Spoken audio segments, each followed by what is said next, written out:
புதிய இடத்துக்கு வந்திருக்கிறீங்க இல்லையா தமிழக வாழ்வுரிமை கட்சி, இங்க இருந்து வந்ததுக்கு இது எப்படி இருக்கு? நாங்க இயக்கத்துல இருந்து வந்தவங்க தாவாக்காக்கு எதுக்கு வந்தோம்னா, நம்ம இயக்க பின்னணியில இருந்து வந்தோம்.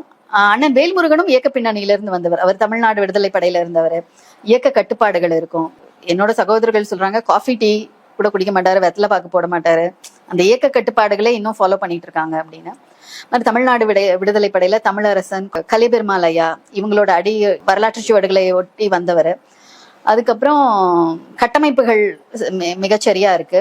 இவங்க இப்ப நாம் தமிழர்ல என்ன போராட்டம் நடத்தினோமோ அதே போராட்டங்களை அவர் கடலூர்ல நடத்தியிருக்காரு. இப்ப நமக்கு எல்லாமே தெரியுது, இங்க மீடியா இருக்கு, அங்க அவங்க ஊடகத்தை பயன்படுத்தாம அந்த மக்களுக்கான அரசியலை நம்ம பண்ணியிருக்காங்க. இப்போ 2012 டிசம்பர் 31 நாங்க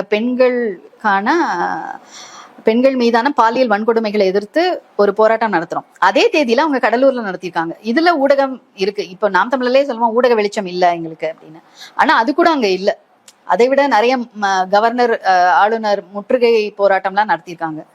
அப்புறம் மீனவர்களுக்காக போராடி இருக்காங்க, கனிம வள கொள்ளை எதிர்த்து போராடி இருக்காங்க. நாம் தமிழர் கட்சியை கம்பேர் பண்ணும்போது இன்னும் மக்கள் போராட்டங்களை நிறைய முன்னெடுத்திருக்காங்க. ஆனா அது நமக்கு தெரியல. அப்பதான் என் சகோதரர்கள்ட்ட கேட்டேன், இவ்வளவு நாள் நம்ம ஏன் இப்படி இருந்துட்டோம் அப்படின்னும் போது நமக்கு தேடல் இல்ல, நம்ம ஒரு கடிவாளம் போட்டுட்டு சீமானண்ணனை எல்லாம் பண்ணிடுவாரு அப்படின்னு நம்ம இருந்துட்டோம்.